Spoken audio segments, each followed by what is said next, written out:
그냥 모으십시오. 싼 거지처럼 모으십시오. 그딴 기술들은 버려버리고 지금 당장 내가 필요한 돈을 잘게 쪼개서 이번 달 한 달 최대한으로 모아보십시오.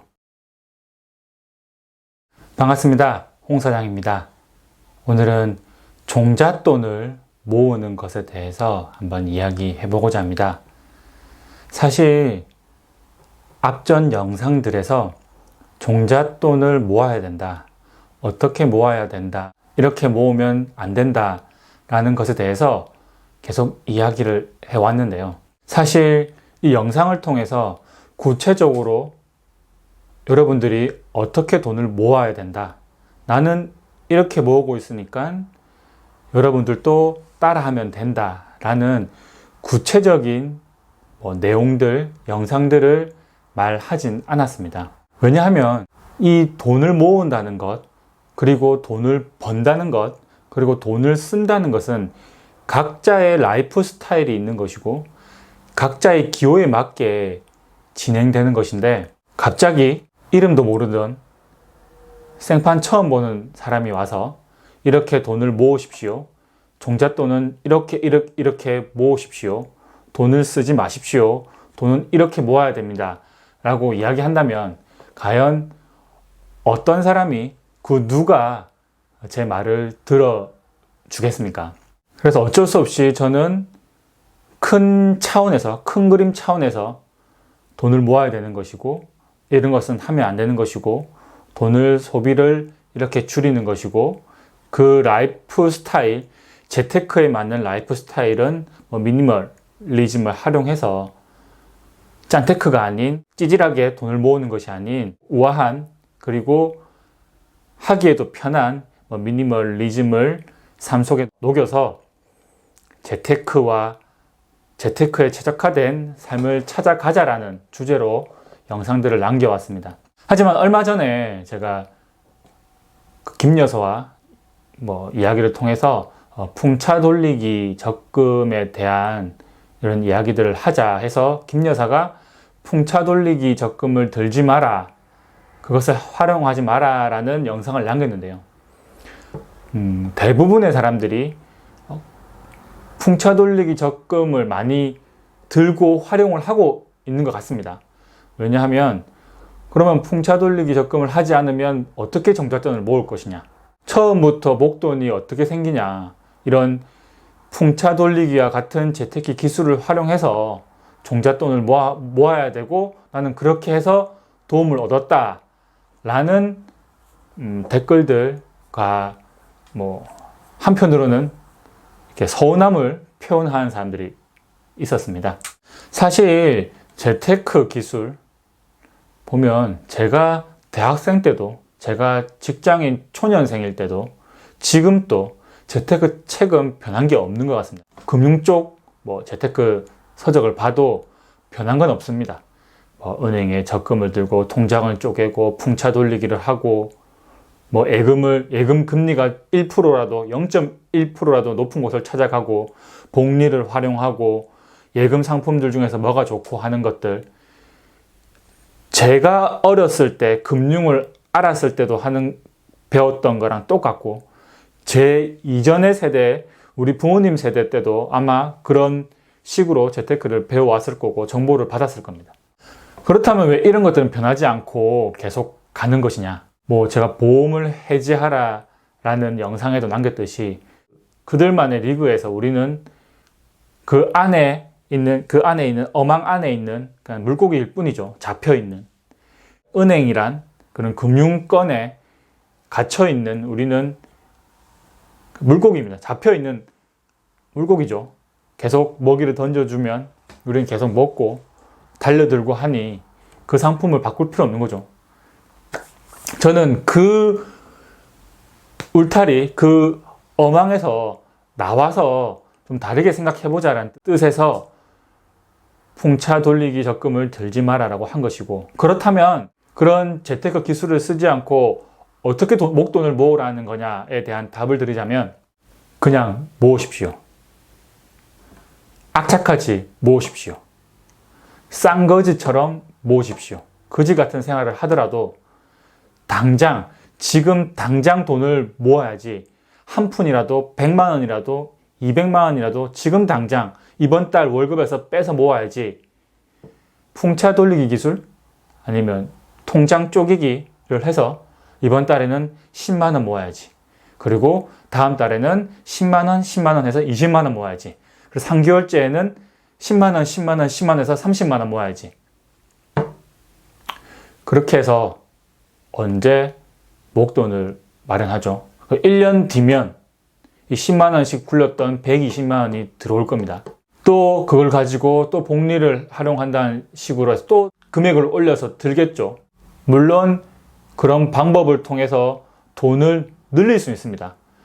그렇지만 언제? 방법은 맞지만 그렇다면 언제라는 것이 중요하죠. 지금 당장 재테크를 통해서 돈을 모아야 되는데 목돈을 투자해서 어떻게든 돈을 벌고 싶은데 1년 돌리고 그것을 12개 돌려서 그러면 얼마나 걸리죠?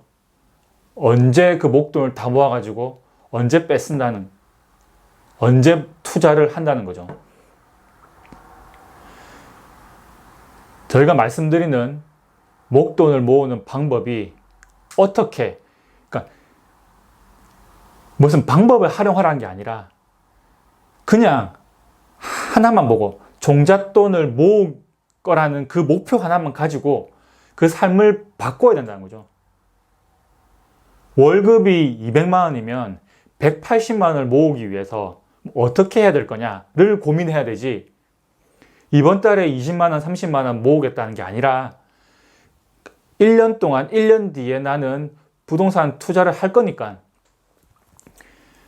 3천만 원이 필요하면 그 3천만 원을 모으기 위해서 난 지금 무엇을 해야 되냐? 뭐 할 게 없죠. 그러면 지금 벌고 있는 벌이에서 모을 수 있는 돈만 빼놓고 나머지로 살아가야 된다는 겁니다. 그것을 제가 계속 얘기했던 미니멀리즘과 적용시키면 우리가 최소한의 살아갈 수 있는 비용만을 남기는 거죠. 미니멈 라이프 비용. 그것만 남겨놓고 모든 것은 다 모으는 겁니다. 단 1년 동안 모아서 내가 목표했던 종잣돈을 만들기 위해서, 그러니까 1년 안에 단기간에 끝내버리는 겁니다. 뭐 짧게는 3개월일 수도 있겠죠. 저희 같은 경우에는 부부가 같이 벌고 있으니까 뭐 3개월에 1,000만 원 목표로 계속 모으고 있습니다. 좀 더 많을 때가 있고 조금 줄 때가 있겠죠. 단기적으로 아니면 좀 1년 동안 장기적으로 더 길게 넘어가면 좋지 않습니다. 그 단기간에 모을 수 있는 그 라이프 스타일을 바꿔서 그냥 거지처럼 살든 가볍게 살든 친구와 연을 끊든 내가 목표했던 금액을 만들기 위해서는 지금 당장 행동을 해야 된다는 겁니다. 뭐 풍차 돌리기처럼 10만 원씩, 30만 원씩, 60만 원씩 늘리는 게 아니라 이번 달에 바로 100만 원을 모아라는 거죠. 왜 기다려요? 기다리지 말고 내가 1년 뒤에 100만 원 모을 게 아니라 이번 달에 100만 원 모아놓고 나머지 비용으로 살아가십시오. 그걸 해야만이 내가 원하는 미래를 빨리 땡겨올 수 있고, 그렇지 않으면 그런 재테크 기술을 써서 그냥 내 미래를 저 뒤로 미루는 것밖에 안 된다는 겁니다. 지금껏 계속 배워왔던, 듣고 봤던 재테크 기술은 어제도 봤고 1년 전에도 봤고 10년 전에도 봤습니다. 1년 뒤에도 10년 뒤에도 계속 있을 재테크 기술일 것이고요. 하지만 우리가 그걸 활용해서 부자가 되지 못했습니다. 주변에 보면 비트코인에서 성공한 사람들, 부동산 투자해서 돈 번 사람들, 사업을 시작해서 돈 버는 사람들밖에 안 보이죠. 그것들이 보이지만 부정하기 위해서 비트코인이 폭락했다는 이야기만 할 것이고, 부동산은 앞으로 오르지 않고 폭락론만 계속 주구장창 얘기하고 있고, 사업하면 망한다, 직장생활 열심히 해라 라는 것만 이야기하고 떠들고 있을 겁니다. 하지만 자신을 속이지 마시고 주변에 돈을 벌고 있는 사람들이 우리가 그토록 외쳤던 그 재테크 기술을 돈을 벌고 부자로 가는 길에 활용을 하고 있는지 다시 한번 스스로에게 확인해 보십시오. 그들은 그것을 아주 큰 그림에서 조그만한 툴로 이용하고는 있을 거지만 그것만으로 돈을 벌고 그것으로 부자가 되진 않았을 것입니다. 오늘 제가 드리고 싶은 말씀은 많은 재테크 기술이 있지만 그것을 활용해서 돈을 지키는 수는 있을 것입니다. 돈을 지키는 것에는 활용하되 내가 빨리 돈을 모아서 더 나은 삶을 마련하기 위한 투자를 위한 종잣돈, 목돈을 활용하기 위해서는 그딴 기술들은 버려버리고 지금 당장 내가 필요한 돈을 잘게 쪼개서 이번 달 한 달 최대한으로 모아보십시오. 그 미니멈 라이프 비용만 남겨두고 모든 것은 모으십시오. 미니멀 라이프를 살다 보니 어느덧 돈이 모였어요 가 아니라 이 돈을 모으기 위해서 이 미니멀리즘을 활용해 보십시오. 반드시 성과가 있을 것이고 여러분들의 목돈을 모으고 여러분들이 원하는 그 미래가 더 빨리 찾아올 수 있도록 도와줄 것입니다. 오늘도 긴 영상 들어주셔서 감사합니다.